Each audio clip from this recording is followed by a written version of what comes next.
Now we will study services.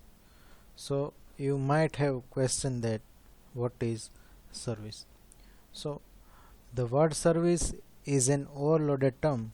I want to clarify that when I use the term service, I am really just referring a simple object that does some sort of work. The type of service I am talking about is typically stateless and encapsulates some sort of functionality. The main public member of service are functions, not properties. Especially since having properties suggests some sort of state, I am not referring to any web services such as RESTful or anyone. When I say service, that service may or may not be accessed over the wire.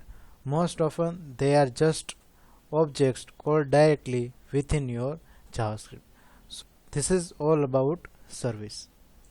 You might have a question that if it is already things are then why we need to use services. So most oftenly it is used for need of separation.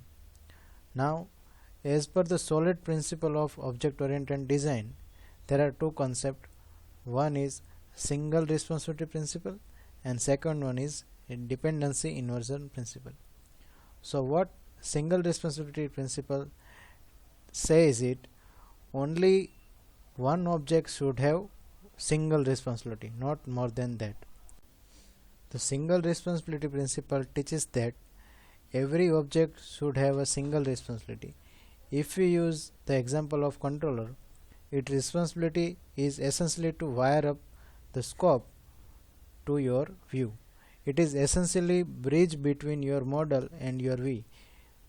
If your controller is also responsible for making AJAX calls to fetch and update data, then this is the violation of SRP principle.